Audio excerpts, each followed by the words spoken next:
from the heart of Dubai, where tomorrow is being built today, to the world. Welcome to the CTO Show with Mehmet. Here, we redefine technology and reimagine possibilities.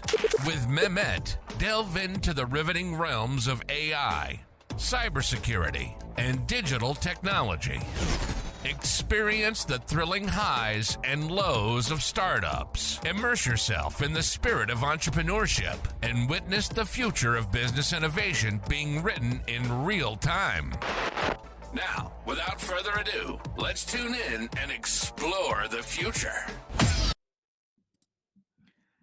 Hello and welcome back to a new episode of the CTO Show with Mehmet. Today I'm very pleased to have with me Sorin. Sorin, he's the CTO and VP of Engineering for BunnyShell. Sorin, the way I love to do it, I keep it to my guests to introduce themselves more. So the floor is yours. Hello, Mehmet. Thank you for having me. So I'm a developer, a software developer at heart. I have roughly 15 years of experience in the field. I started as a solo developer, then did some outsourcing, went into a team, then a larger team, and so on. And roughly about 10 years ago, I found a passion for managing teams and leading teams. Since then, I've been in various roles like technical lead, CTO, and VP of engineering. And I really enjoy both organizing things, organizing teams, making them more efficient, as well as solving any technology-related issues from architecture down to implementation details. Most of my time these days is spent between leading the engineering team and discussing with customers or potential customers to try and find out how we can help them better with our platform. That's great to hear, Sorin. And, this will lead me to maybe the next question. So, now, of course, we're going to go in details later on, but on a very high level, if you can tell me what you do at BunnyShell. So, what is BunnyShell all about? So, BunnyShell is about empowering development teams. We build tools for helping development teams in all roles, from software developers, QA engineers, up until to I don't know, product owners and various business stakeholders.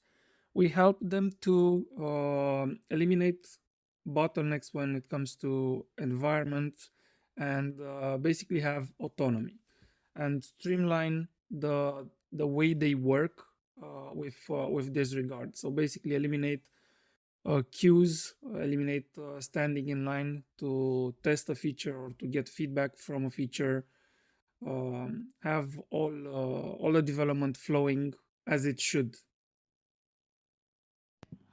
That's great. So let me take one step back, Sorin, and let's go check, because for the people who might or might not be, developers themselves. So let's take this one step back. Now, I will make it easy for the audience and again, easy for our conversation.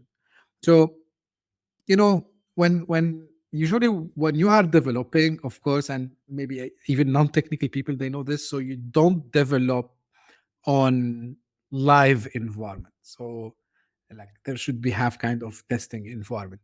So now how is the live, look like without having something similar to your solution? So walk me through, if I am today maybe a VP of engineering in a company, or maybe I'm head of application at a company, and of course we need to develop a lot of things. So how life looks like for us today?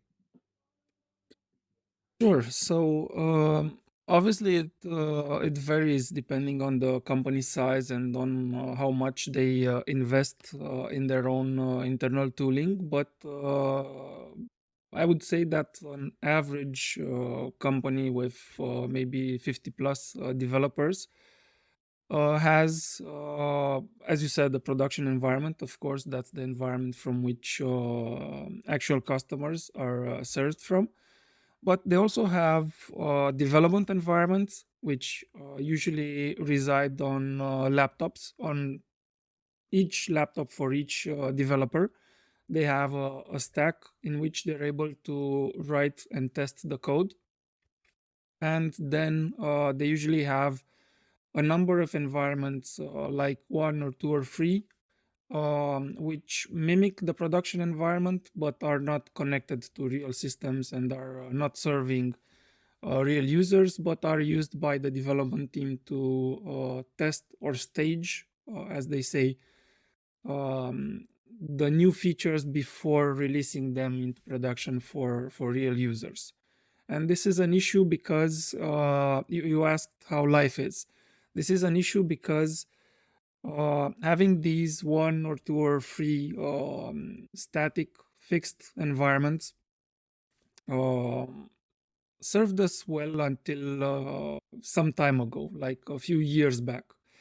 But if you have like a 50 developer team and they're all working on different things, maybe, I don't know, 10 to 15 different things, it's obvious that you cannot test them all in parallel.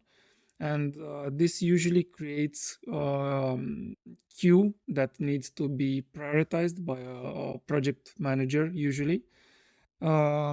So basically what happens is some features will get delayed. Some of them will get delayed for a very long period of time because other more important features will get ahead. And this leads to teams not being able to release their work fast enough, and it also generates costs for them because once you've developed something, you also need to keep it up to date regularly with how your production is evolving. That's So basically, it's yeah, please. So basically, it's not an ideal scenario, and the complexity isn't helping as well. There's a complexity gap at the moment between how production looks like and how development looks like. Usually, developers are simulating the resources they have available in production because production systems have evolved a lot in the past 10-15 years, like a lot. We use now cloud native services, we use very scalable infrastructures, but obviously you cannot replicate this on a laptop.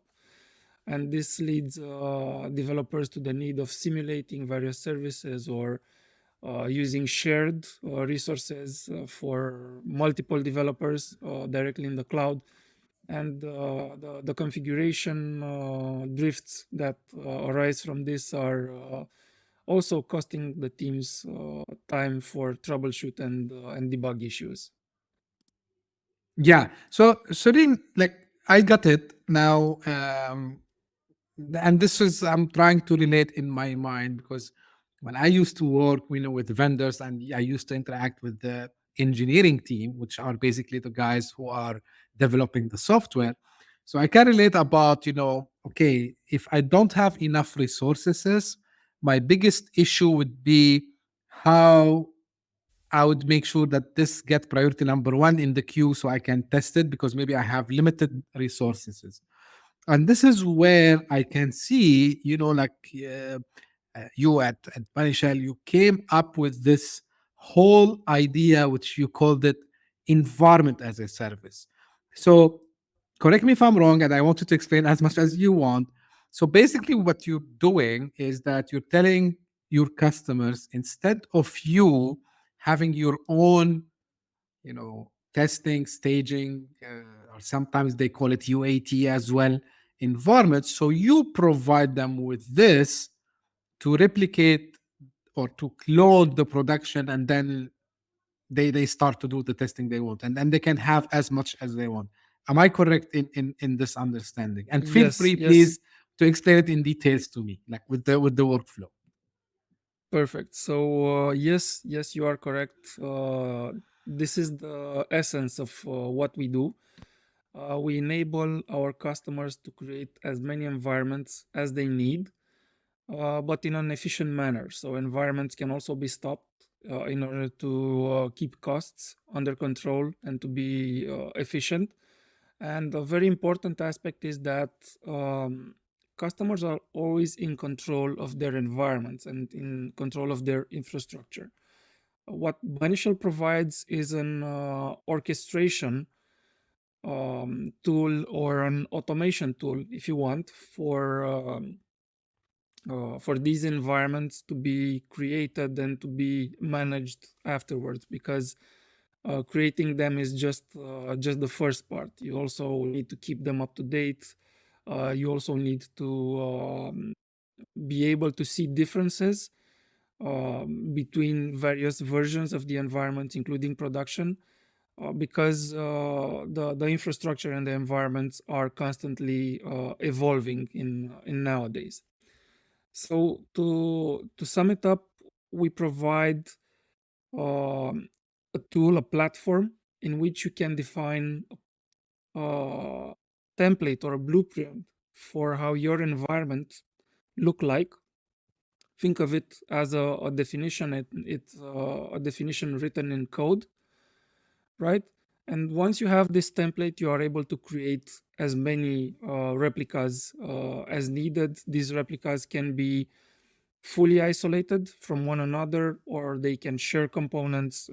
It really depends on the setup of the company, because sometimes you have like an ERP, for example, which is licensed and it's only one, and this really needs to be shared across environments. But you are also free if you have multiple licenses. For example, for the ERP, you are also free to create additional replicas of the ERP as well. So we can adapt, basically our platform can adapt to any scenario and provide customers with the flexibility that they need in creating environments for their development, for their testing, for their automated security testing, automated end-to-end tests, environments for code reviews, basically for the entire software development lifecycle of a product after the specification phase. Great. Sorry. Now, a quick question. So, when you say you provide the environment, so are you providing this into a cloud environment? Are you providing this within, if they are still, because, especially here in some areas in the Middle East and some areas, because some customers, even like in some markets where they adopted the cloud, but for security reasons and some policies, they need to keep the data, within their premises. So, are you providing this as what, like, if you can explain to me more, what do you mean by this environment? Like, is it an infrastructure as a service? Is it a platform as a service? And if I am an on-prem customer, can I still benefit from that? Yes, of course. So I'm gonna answer the few points you raised. It was a great question. You mentioned infrastructure as a service and platform as a service. What we do is essentially the next step in evolution. It's environment as a service, which is on top of that. Basically, an environment is all that's needed for a platform to run. It contains the applications, the services, the databases, the configurations, and every cloud resources that you might need. Of course, if you leverage cloud resources, it can run in the public cloud, it can run in the private cloud, or it can run even on-prem. We have customers from all three categories. Basically, how it works is that you connect your existing infrastructure, be it a cloud provider. We support the major cloud providers and some smaller cloud providers as well. Or you can have your self-hosted infrastructure and connect that to BunnyShell. The way it works usually is you connect a Kubernetes or more Kubernetes clusters to BunnyShell. So basically, even if you have an old school infrastructure and you are able to create virtual machines, and even if you have like physical servers, you just need to install Kubernetes on them, and then you are able to connect these to BunnyShell. And another concern you raised regarding the privacy and security is that it might need to run on their infrastructure, and for sure BunnyShell does this. So you can choose to use our SaaS, which is a platform we maintain, but you can also install BunnyShell in your own infrastructure and have complete control over how you secure it, and even have it completely isolated from the external internet. Wow, that's really cool. Now, just also out of curiosity, sorry, because I think I never touched on this topic before. So, how this, what you do, has to relate to the concept of what we used to call it CI/CD, which is continuous integration, continuous delivery, or deployment. So, does it have to do anything with that part, or is it something completely different? It can be both. As I said, we're very flexible. So we built a platform from our past experience and having a lot of context in mind when we built it. That's why it's so adaptable. So coming back to your question regarding the continuous integration and continuous delivery concepts, these are usually implemented through some sort of pipelines or workflows. It depends on what tool you use to automate this. BunnyShell can integrate with these pipelines that you already have. For example, we have customers who are creating preview environments. These are environments that are created whenever a pull request is open. A new environment is created for that particular pull request. So the developers doing the code reviews can assess the code with a running application, and this is a huge difference because it's one to look at I don't know 1,000 lines of code and evaluating them in your head, but it's a completely different experience interacting with the application and being able to see what the outcome really is. Think of I don't know, regular expression for validations, for example.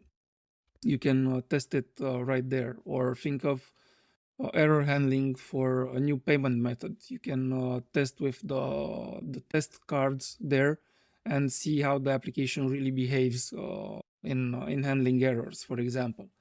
So this is the preview environment concept, and it's usually tied with opening a pull request. So basically, you open a pull request, you have an environment, you can do the code review, the testing afterwards, and whenever the pull request is merged or closed, the environment gets discarded. So the environment is short-lived and disposable. It only lives for the amount of time needed for that pull request. So it supports that pull request. Other forms of integration with pipelines for CI/CD are running automated end-to-end tests, and this can be done on a number of jobs based on labels or on naming conventions or whatever you'd like it to run on. It can create environments also for security testing, for load testing, and for any other kind of I don't know, compliance testing that you might need. So basically, this allows a new way to work for software development teams and for delivery teams as well, because to be honest, teams that deliver software have restrained themselves a lot in the past because they had no alternative in easily creating an environment. But now this is possible, and you can have an environment living and consuming resources for, I don't know, 15 minutes, 20 minutes, how long it takes for your automated test suite to run. And this is a really important factor and a game changer in the industry. So to sum up the question, I think I've answered the CI/CD part. It can Yeah. definitely integrate in any step of the current CI/CD setup and basically extend it, or you can have it totally separate than your CI/CD. And here you can either do things manually, or you can leverage some out of the box integrations provided by BunnyShell to automatically create environments like preview environments, for example, whenever a pull request is created. So you can have it either integrated and extending your CI/CD, or you can have it completely separate. It's up to you. And from our experience, no one starts in full integration mode. Let's say they usually start with one or two use cases. Like we have teams starting with environments for end-to-end automated testing, and they then moved into preview environments and development environments. So it's a matter of where the highest benefit is for a team, and we can definitely provide some advices here based on our experience. That's great, and I like how you went to the details over there, and thank you, because I never shared this topic before on the podcast, honestly. Now, sometimes, and I'm not challenging here, Sorin, but sometimes people, they have some misconceptions. So one of the things, because when you were mentioning how you can help in spawning these test environments and UAT environments and so on, so one thing that might come to mind, and excuse my ignorance, because again, yeah, I'm a technical guy, but I'm not a developer, and I didn't do it. But someone might say, hey, like, but Kubernetes technologies, for example, they allows us to have this, you know, um, you know, let's call it agility. So here, why it's not the same thing? Like why like they should not mix the concept of like I adopted Kubernetes, I'm fine, I'm good to go, now I can do whatever I want more fast, and the thing that you keep and you aim to help your customers with. That's a really great question, and it's very on the topic. So we also use Kubernetes behind the scenes to create these environments. I will just make a very short parenthesis and tell you how you can compose an environment in BunnyShell, so it's easier to understand that it makes sense for the technical audience that you have. So an environment in BunnyShell is made out of components and configurations. The components can be anything from Docker Compose based components to already built Docker images, or you can build Docker images yourself. They can be Helm charts, they can be Kubernetes manifests, they can be custom scripts, or they can be Terraform modules, which again you can write. The Terraform modules is obviously for the infrastructure as code part, so creating resources outside of applications, let's say, usually. But most of the components which are deployed on Kubernetes for our environments. And Kubernetes is, in our opinion, definitely the way to go, because it's a platform that allows to leverage a lot of things out of the box. You can leverage high availability and high scalability with virtually no effort, which previously was a daunting task to do.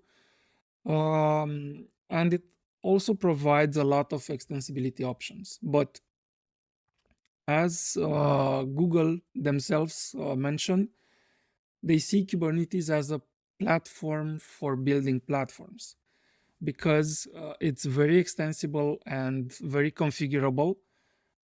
It unfortunately also has a very, very steep learning curve. So you can only find so many experts in Kubernetes and people who are really understanding what happens behind the scenes and how they can truly leverage Kubernetes in also a secure way.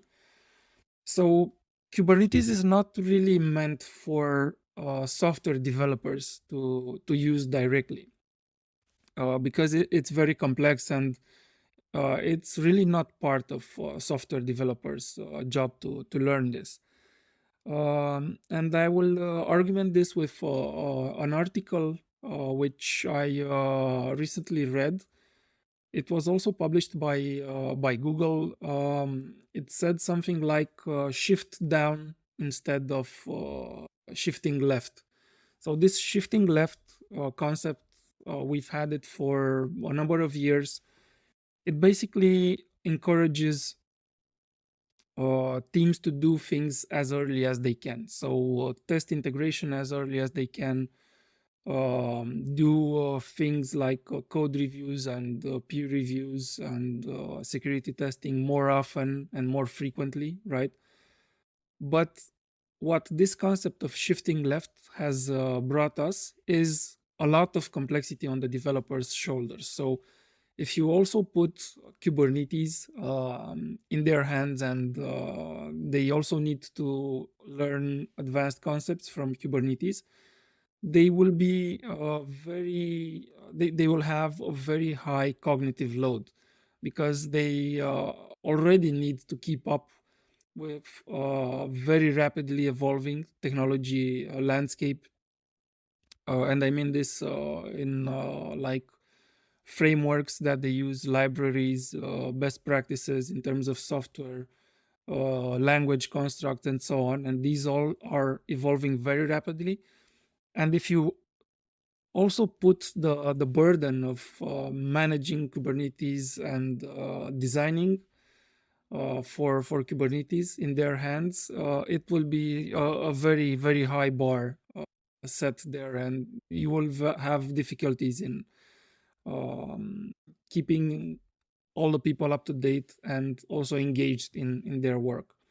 So a very good approach, as Google also suggested, is to abstract these concepts away from developers and provide them with a simple way to achieve their means. Basically to abstract the environment and the infrastructure part and allow software engineers to focus on what they love to do and what they do best, which is developing software, right?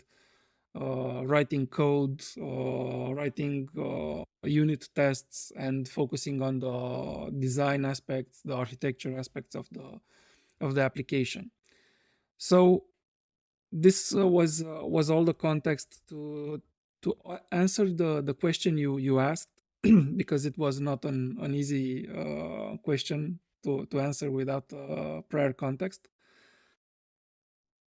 You may have Kubernetes already in production and you probably are using it in other parts as well, such as staging, UAT, and so on. And we've seen companies use it also for their development efforts. But there's a scale here that you need to consider. Basically, on one hand, you would have a simple experience, but not a great experience in terms of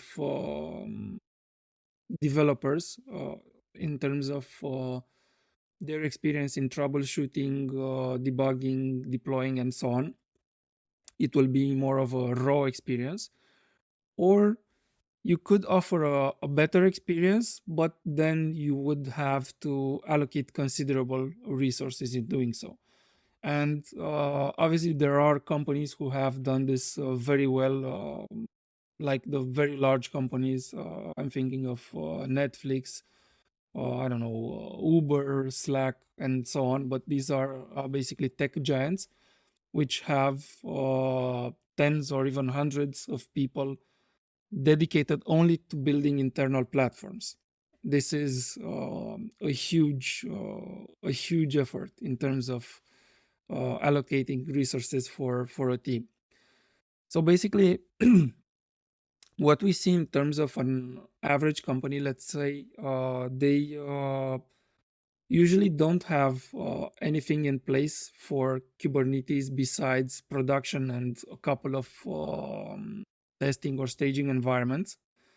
But when they do, they usually haven't got a great developer experience. And this comes from um, the focus of the company, basically. When you are working on your core products, you put a lot of effort and energy there. But when it comes to internal tooling, most of the companies usually do only the minimum required, because it's obvious it's not their focus. So what this leaves them with is not so good developer experience and not a full autonomy for their experience. So they can do some things, but for other things they need to ask permission, or they need to involve other people from DevOps or from infrastructure. They don't have access to all the tools that they need, and so on. Because building a great internal product is very hard. It's very hard to keep the commitment that you take, although with excitement in the beginning. This usually fades away as time passes by, and you have an internal tooling that requires some more investment, some more work, some more maintenance, and so on. And you end up having less and less resources allocated to that, and the developer experience is not great. So, as a conclusion to your question, what BunnyShell does really well is to offer this great developer experience and to offer a seamless integration with what teams already have. So basically, you can leverage whatever automations you already have. You will use the same processes you are using today. Developers can do basically the same flows that they are used to today, but you can eliminate the frustration caused by waiting times for them, waiting in queues, waiting for builds, and so on, and parallelize the threads on which they're working, so they are able to truly focus on coding and to be able to be efficient. Because engineers don't like spending time like idle time to wait for builds, for deploys to happen. Don't like to wait a few days until they can get a response, a result, sorry, from their automated tests to run. We've had situations like this in which basically running an automated test suite took 1 to 2 days to complete. So it's not fast at all. And with having any kind of solution, not just BunnyShell, to unlock environments, things are improving a lot. And we typically see companies delivering 3 to 7 times faster for most of the cases. Because what happens now, coming back to your first question or second question about the life of developers in teams, they build. It's easy for them to build, but what's hard is for what they build, it's hard to reach production. And this also in some way demotivates them, because anybody loves their work to be useful, to be appreciated, and to be in production when it comes to software developers. They don't like to drag on, and this has also some harder to quantify benefits if you're solving this issue, because basically you're setting the pace to be for rapid iteration, right? You are enabling people to move fast. Instead of 2 days, it's half an hour. Instead of 1 week, it's half a day, something like that. And when you can get people to interact in such rapid pace, everything changes, because they are more involved, they are more engaged in their work, and they can contribute beyond what's actually required for them. So they become proactive. It's also a very good way to retain talent, to have happy developers. And when I say developers, it's not software engineers. It's a generic term for QA engineers, project manager, everybody involved in the software development process. Like Sorin, thank you very much for this detailed answer. Actually, you answered two more questions that I already wanted to ask you, which about collaboration, which is you already mentioned. Yeah, and about, but what takeaway for me, honestly, is first I can see the benefit, and I like, usually when I work as a consultant for years, right? So, and when you work as a consultant and now as an entrepreneur, so I need to relate a problem and I need to quantify this problem, and then I come up with the solution. So I clearly can see what you are doing. So you're solving actually something that affect time, because waiting is not good. People don't like to wait.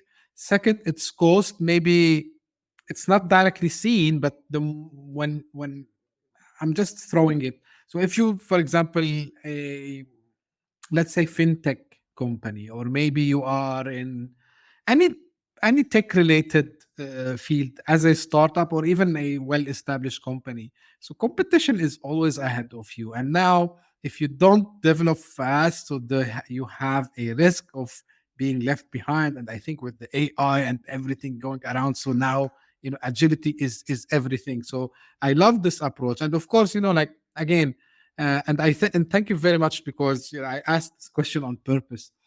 Kubernetes, like as concept, it's more infrastructure more than someone that developers they use. So developers or software engineers, they leverage that technology to achieve what they do, but they don't care at the end of the day. And so they need access to their development platform. So thank you very much, Sorin, to mention this. So as we are always coming to an end, yeah, what are the plans for BunnyShell? Where do you want to go to take this?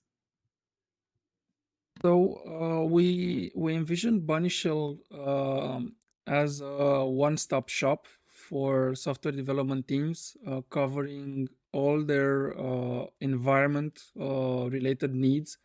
So in terms of orchestration, just to be very clear, you would still use your Git like you use it today to version and store the code for applications. You would still use the infrastructure that you have, be it a public cloud, a private cloud, or on-prem infrastructure. But connecting the dots is what BunnyShell really strives for, and not just connecting the dots, but connecting the dots in a way that's a very good experience for developers, and connecting the dots in a very efficient way. So basically, we seek to enable teams to move as fast as possible, and with as little friction as possible.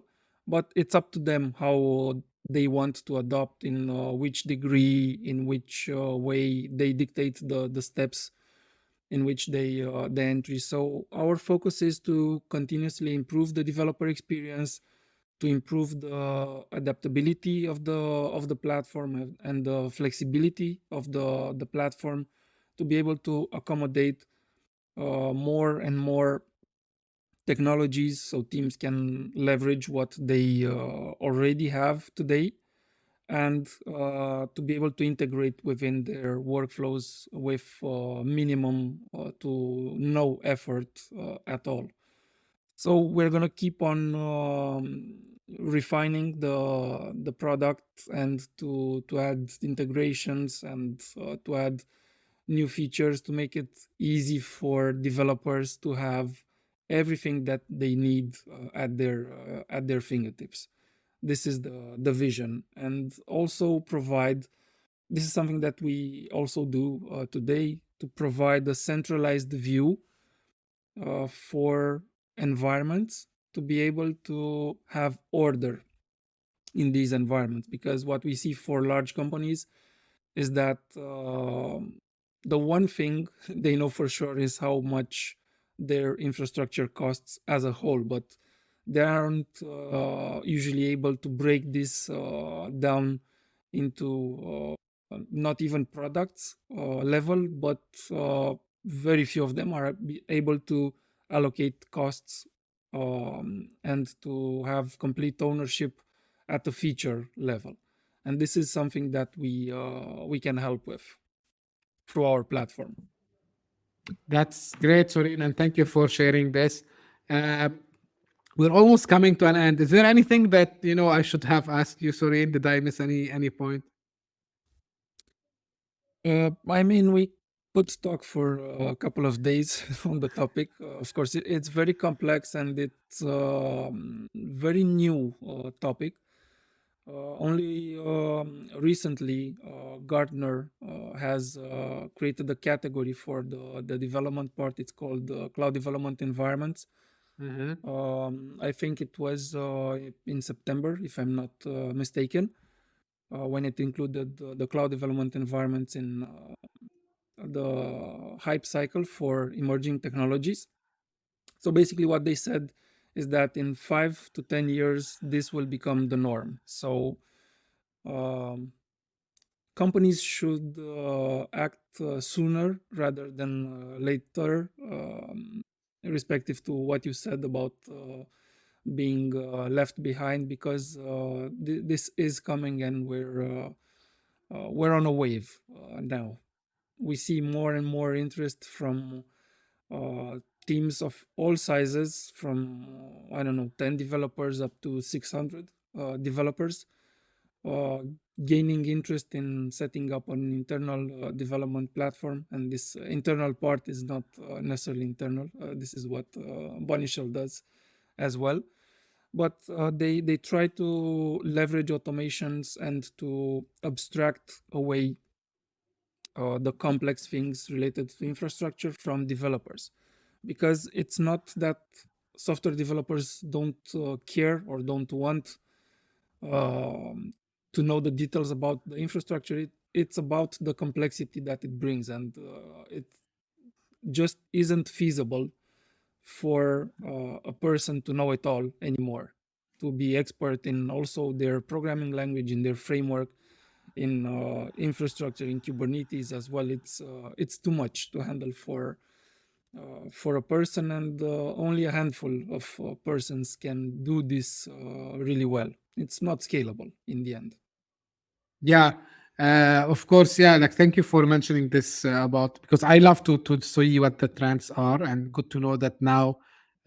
You are pioneering, I would say, this new hype of cloud development, which I think, yeah, we need to see, because companies, whatever their sizes, to your point, Serene, they are under pressure to deliver faster. Like, I think this is now the norm, and this is why, from development perspective, you need to be ready. You need to have this mentality. Not only the mentality, you need to have also the tools. And here, where I think BunnyShell can add a lot of value. Serene, where we can find more about you and BunnyShell?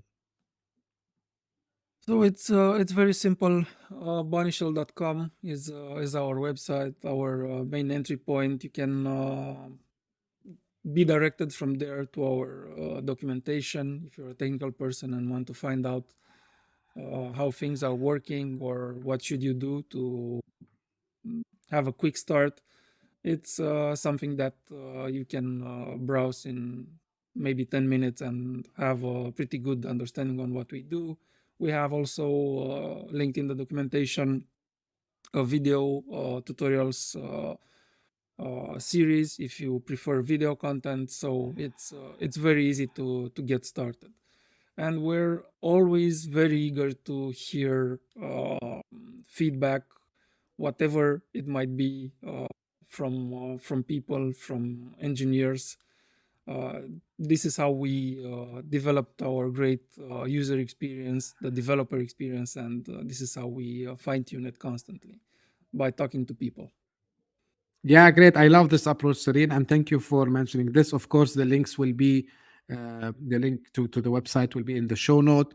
And by the way, gentlemen, ladies and gentlemen, like if you also need, I know the team also who works with Serene. So if you need any help on this, if this is something that you think it can attract you, I can direct you to talk to the proper team.